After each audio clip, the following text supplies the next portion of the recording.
Hello students. Till now we are aware that we have studied about electrostatics, that is, we have studied about the charges at rest. But practically what we need charges in motion, that is, the branch of physics which deals with the charges in motion is called as current electricity, which we are going to start now. Let us start it. To begin with, let us start with the basic concept, that is electric current. The flowing charges form electric current, or in other words we can say rate of flow of charge through any cross section of a conductor is called as electric current, and it can be represented by I is equal to Q upon T. The SI unit of electric current is amperes, and it can be also written as coulomb upon second. We can also understand electric current through this figure. See, here we have considered a conductor which is connected to a battery. The electrons in the conductor are negatively charged. So, as represented here by the green color, the movement of the electrons will be towards the positive terminal of the battery. But conventionally what we follow, that heat flows from higher to low temperature. So current, conventionally the direction of the current is also from higher to lower potential.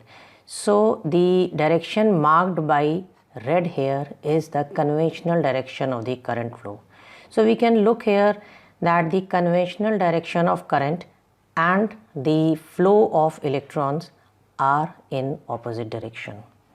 That is, current is going to flow from positive to negative terminal, and the electrons will be coming towards the positive terminal of the battery.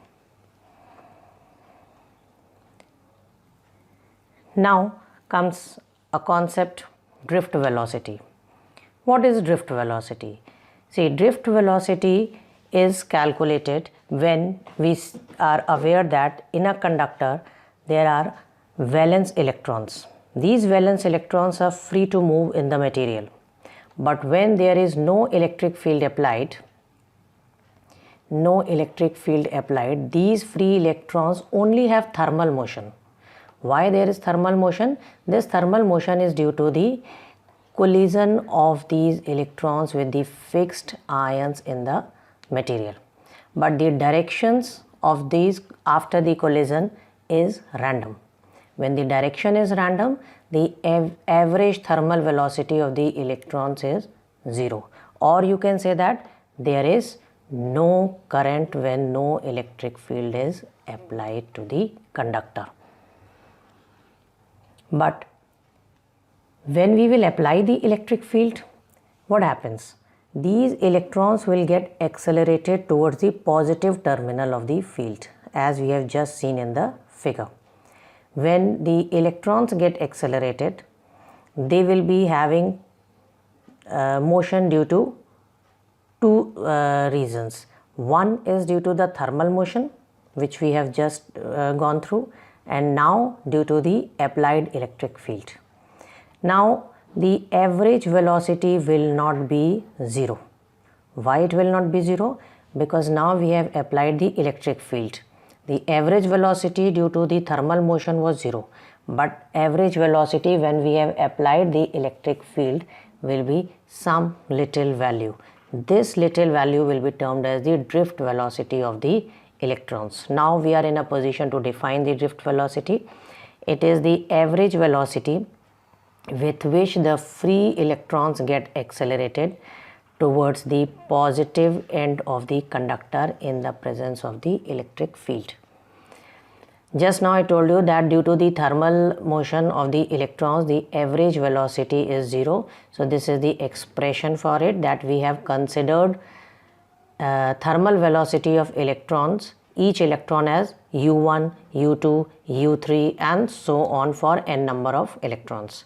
So the average will be sum of all thermal velocities divided by the total number of free electrons, which will be equal to 0. Let V be the potential difference applied across the length of the conductor. Now the length is here considered as L. So the electric field will be E is equal to V upon L. That is the relationship between the electric field and the potential difference. This acceleration of the electrons will be in the direction opposite to the force F. We have just seen by the conventional current direction flow and the electron flow. So they are in opposite directions. The force exerted by the electric field and due to which the acceleration is observed by the electrons is represented here as A is equal to force upon mass of the electron. Putting down the value of force, which is equal to charge into electric field, that is E. Here small e is the charge of the electron. You can even write Q here. So acceleration can be rewritten as EV upon ml after putting down the electric field relationship with the potential difference. Now this velocity every time will not going to increase as the electric field is applied, because what happens, the electrons, when the electric field is applied, the electrons will suffer more number of collisions. Due to this, these free electrons have more number of collisions, so they will lose their gained kinetic energy which they have obtained from the electric field. So they will lose every time. So till the electron reach the terminal of the conductor, the gained kinetic energy is reduced and then again increased by the collision. So the net velocity is a small value, that is the drift velocity. So electrons acquire small velocity by the acceleration in addition to their random thermal velocities. Now the average velocity is no longer zero. So due to the potential difference, it only gives a small value which is of the order of millimeters per second. Let at any instant we consider that the velocity of the electron is V is equal to U plus AT. By applying this, we get for first electron, let it be V1 is equal to U1 plus A tau 1, where U1 is the due to the initial velocity, that is due to the random motion, and A is the acceleration and tau 1 is the relaxation time. Now what is relaxation time? Relaxation time is the time interval between two successive collisions. Every time the electron is colliding and gaining some amount of speed due to the increased energy.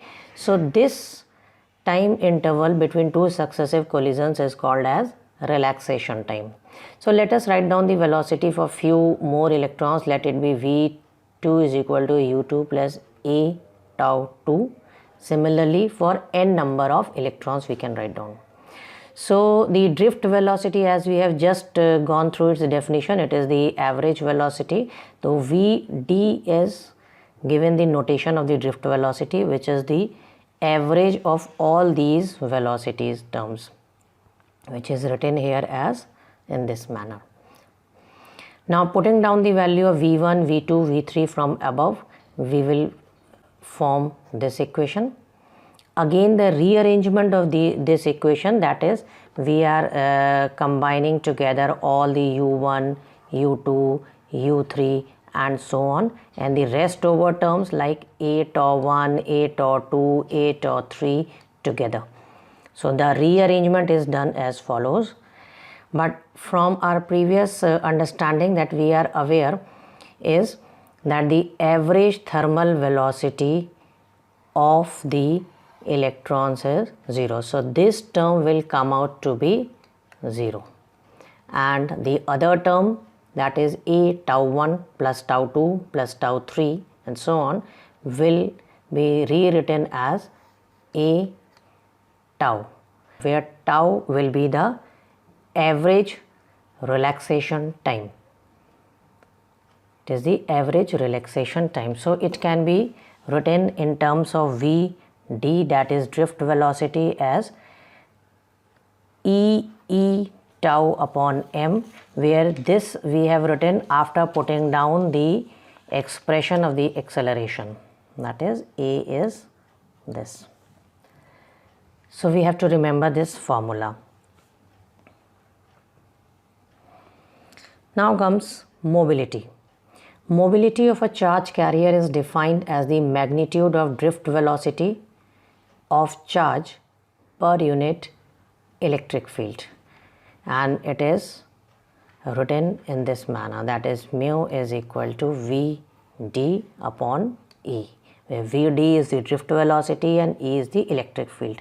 Let us put down the expression of the drift velocity that we have just derived. So drift velocity is E upon m tau divided by E, that is electric field. Let us cancel these terms. So it will be E tau upon m. So what is mobility? It is the relationship between the magnitude of the drift velocity and the electric field. So tau can be rearranged to calculate from the mobility. The SI unit of mobility is meter square per second per volt. Now the relationship between current and drift velocity. For this, let us consider a conductor of length L, as we can see from the figure, which is having a uniform area of cross section A. The volume of the conductor can be written as area multiplied by the length, so it will be the volume. This is the volume. Let n be the number of free electrons per unit volume of the conductor. So the total number of free electrons will be n into Al. Total charge on the free electron will be number of free electrons per unit volume is n into Al. So total charge will be E multiplied by NaL, where E is the charge on electron. Let the battery potential be represented as V. Electric field across the conductor, again the same formula, electric field is equal to V upon L. It can be written like this. Now due to the presence of this field, free electrons are going to drift towards the positive terminal of the battery. See here in the figure, the electrons are drifting towards the positive terminal of the battery. So what will be the time taken by the electrons to reach the battery or to cover the conductor length? It will be the time is equal to distance upon speed. We have used the basic formula. Distance is the length of the conductor and speed here is the drift velocity. Now charge is equal to current into time. We are utilizing this to calculate the value of the current. Charge we have just calculated for the entire, that is total charge is NeAl, and time just above, that is length upon drift velocity. Rearrangement of the terms, that means L is going to cancel and we are left with NeAVd. This we have to remember.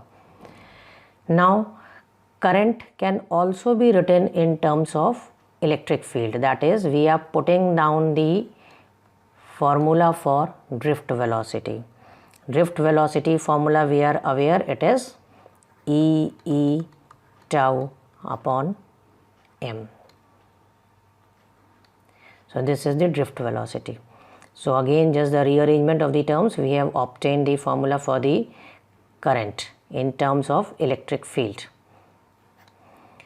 Now what is current density? Current density is current per unit area.